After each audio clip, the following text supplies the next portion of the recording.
দর্শক, এই আলোচনাটাই সম্ভবত নির্বাচনের জরিপ কিংবা প্রেডিকশন নিয়ে শেষ আলোচনা, এবং শেষ আলোচনাটা খুবই ইন্টারেস্টিং আলোচনা। বাংলাদেশের একটি গণমাধ্যম দৈনিক জনকণ্ঠ, যে গণমাধ্যমটাকে আওয়ামী লীগের সময়ে আমরা জানতাম এটা আওয়ামী লীগের অনেকটা মুখপাত্র হিসেবে কাজ করে। বিএনপির মুখপাত্র যেমন একেবারে ডিরেক্ট দিনকাল বিএনপির মুখপাত্র হিসেবে কাজ করত, জামাতের মুখপাত্র হিসেবে কাজ করে দৈনিক সংগ্রাম, এরপরে নয়া দিগন্তের জন্ম হলো, তেমনি জনকণ্ঠকে অনেকটা আওয়ামী লীগের মুখপাত্র হিসেবে অনেকে ট্রিট করতেন। সরাসরি মুখপাত্র না হলেও মানে জনকণ্ঠের নিউজের স্টাইল মনে হতো যে আওয়ামী লীগের পারপাস সার্ভ করার জন্যই তাদের জন্ম হয়েছে।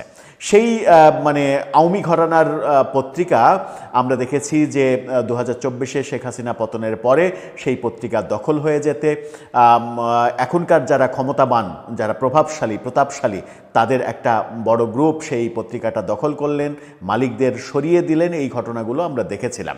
সেই জনকণ্ঠ এবার একটা জরিপ সামনে এনেছে, এবং এই জরিপটা সামনে এসেছে গতকালকে তারা এই জরিপটা প্রকাশ করেছে। ভোটের জাস্ট আগের দিন গত রাতে এটা মূলত চোখে পড়েছে, এবং খুবই ইন্টারেস্টিং ব্যাপার বলেই ভোটের মধ্যে এই আলোচনাটা আনলাম। সেখানে তারা বলতে চাইছে যে এই নির্বাচনটা শেষ হতে আর মাত্র কিছু সময় বাকি, এবং তারপরে ফলাফল হয়তো আমরা আগামীকালকে জানতে পারবো। সেই নির্বাচনে নিরঙ্কুশ সংখ্যাগরিষ্ঠতা পেতে চলেছে জামাত ইসলাম, জামাতের নেতৃত্বাধীন জোট, এবং জোটের আসনগুলো জামাতের প্রয়োজনই হবে না। জোটের আসন বাদ দিয়েই জামাতের একক সংখ্যাগরিষ্ঠতা পাওয়ার সম্ভাবনা তারা জরিপে তুলে এনেছে। অর্থাৎ তারা বলছে যে জামাত একক সংখ্যাগরিষ্ঠতা পাচ্ছে। চলুন বদলে যাওয়া জনকণ্ঠের জরিপটা একটু ভালো করে খেয়াল করি। জরিপে তারা আদতে কি বলতে চাইল। যখন আমরা আজকেই কিছুক্ষণ আগেই ইন্টারন্যাশনাল প্ল্যাটফর্ম একটার প্রেডিকশন নিয়ে কথা বলেছি, এবং সেখানে ভিন্ন চিত্র উঠে এসেছে বলে আমরা বলেছি, যেখানে 16 লক্ষ মানুষের মতামতের ভিত্তিতে একটা প্রেডিকশন তৈরি হয়েছে। সেই প্রেডিকশন নিয়ে আমরা কথা বলেছিলাম, কিন্তু জনকণ্ঠ কতগুলো মানুষের, কয় হাজার মানুষের মধ্যে এই জরিপটা করে ফলাফলটা তৈরি করলো সেটাও আমরা দেখব। থাকবেন পলিটিক্স টিভির নিয়মিত। ছিলাম বাংলাদেশের স্বনামধন্য পত্রিকা দৈনিক জনকণ্ঠ, যেটা মনে হয়েছে গত কয়েক মাস ধরেই আমরা দেখছি যে অভ্যুত্থান পরবর্তী মালিকানা না প্রভাব, জনকণ্ঠে প্রভাব বিস্তার করেছে একটা পক্ষ, যার ফলে জনকণ্ঠের নিউজ স্টাইল, ল্যাঙ্গুয়েজ স্টাইল, শব্দচয়নের স্টাইল সব কিছুতেই আমূল পরিবর্তন হয়েছে, একেবারে 180 ডিগ্রি রিভার্স হয়ে গেছে। সেই জনকণ্ঠ কি বলছে, তাদের এই শিরোনামটা দেখে নিন। সেখানে বলছে, গোয়েন্দা জরিপে চাঞ্চল্য, 190 আসনে জয়ের পথে জামাত।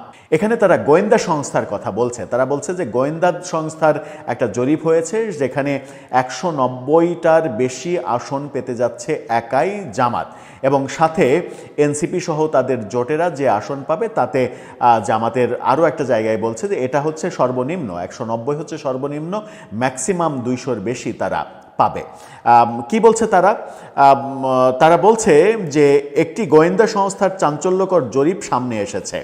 এই জরিপে বলা হয়েছে 300 আসনের জাতীয় সংসদের বড় ধরনের সাফল্য পেতে যাচ্ছে জামাতপন্থী রাজনৈতিক শক্তি।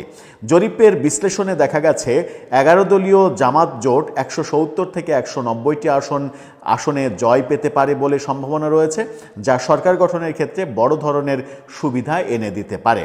তবে গোয়েন্দা প্রতিবেদনে সম্ভাব্য আসন বন্টনের একটি চিত্রও তুলে ধরা হয়েছে। সেখানে দেখা যায় এককভাবে জামাত ইসলামী সর্বোচ্চ 190 আসনে জয় পেতে পারে বলে ধারণা করা হচ্ছে। দ্বিতীয় অবস্থানে রয়েছে বাংলাদেশ জাতীয়তাবাদী দল বিএনপি, যারা সম্ভাব্য 94টি আসনে জয়লাভ করতে পারে। এছাড়া জাতীয় নাগরিক পার্টি পেতে পারে 8টি আসন, তাহলে 90-এর সঙ্গে 98টা হলো। খেলাফতে মজলিসের ঝুলিতে 3টি আসন, তার মানে হচ্ছে যে 201টা হলো। এছাড়া ইসলামী আন্দোলন পেতে পারে 2টি আসন। ইসলামী আন্দোলন তো জামাতের জোটে নেই, জামাতের তাহলে জোটে 201টা হলো। অন্যদিকে স্বতন্ত্র প্রার্থীরা জয়ী হতে পারেন 3টা। স্বতন্ত্র প্রার্থীরা সাধারণত সরকার গঠিত হওয়া যে পক্ষ সেই পক্ষের দিকে হেলে যায়, তার মানে সব মিলিয়ে 204টা আসন একক সংখ্যাগরিষ্ঠতা হয়ে গেল। নিরঙ্কুশ সংখ্যাগরিষ্ঠতা নিয়ে জামাত ক্ষমতায় আসছে এবং জুলাই সনদে যা 84টা পয়েন্ট যা লেখা আছে সবগুলোই তারা বাস্তবায়ন করবে। বিএনপির যেগুলো দ্বিমত, যেগুলো নোট অফ ডিসেন্ট দেয়া, সেগুলো একটাও তারা মানবে না এবং 72-এর সংবিধান ইচ্ছা করলে তারা ছুঁড়ে ফেলে দিতে পারে, নতুন করে সংবিধান লিখতে পারে এবং তারা যেটা করতে পারে সেটা হচ্ছে যে বাংলাদেশে শরিয়া আইন বাস্তবায়ন করতে পারে। বাংলাদেশে আফগানিস্তানের মতো মেয়েদের ওপরে একটা বিধিনিষেধ আসতে পারে, যেটা নিয়ে বহু আলোচনা হচ্ছে। এই ব্যাপারে তারা আরও বলছে যে এনসিপি মানে এই যে জরিপ যেটা বলছিলাম, যে এই যে জরিপ তারা তুলে নিয়ে আসলো, এই জরিপ তুলে নিয়ে আসলো যে জনকণ্ঠ, সেই জনকণ্ঠের চেহারাটা যে পাল্টে গেছে সেটা আমরা প্রথমেই বলেছি যে পাল্টে যাওয়া জনকণ্ঠ। আমরা বাংলাদেশের বেশ কয়েকটা গণমাধ্যমকে রিভার্স টোনে দেখতে পাচ্ছি এখন। তার মধ্যে জনকণ্ঠ একটা, যেটা আওয়ামী লীগের মুখপাত্র হিসেবে কাজ করতো, আর একটা টেলিভিশন চ্যানেল 71 টেলিভিশন, যাদেরকে আমরা আওয়ামী লীগের অনেকটা মুখপাত্র হিসেবে কিংবা BTV 2 হিসেবে অনেকে ট্রিট করত এবং জুলাই আন্দোলনের সময় সেরকম অবস্থানেই তাদেরকে দেখা গেছে। সেই 71 টেলিভিশনের এখন নিউজ দেখবেন একেবারে রিভার্স, মানে পুরোপুরি 180 ডিগ্রি বেঁকে গেছে। জনকণ্ঠ যে বদলে গেল, এই বদলে যাওয়ার পিছনে কারণ কি ছিল? অভিযোগ যেটা রয়েছে সেটা হচ্ছে যে এনসিপি নেতা জয়নাল আবেদিন শিশির ও সাবেক সেনা কর্মকর্তা রহমান নামে একজন সাবেক সেনা কর্মকর্তা, তাদের নেতৃত্বে দৈনিক জনকণ্ঠ ভবন দখলের অভিযোগ ওঠে 2025 সালের আগস্টে, অর্থাৎ গত বছরের আগস্টে এই অভিযোগটা ওঠে।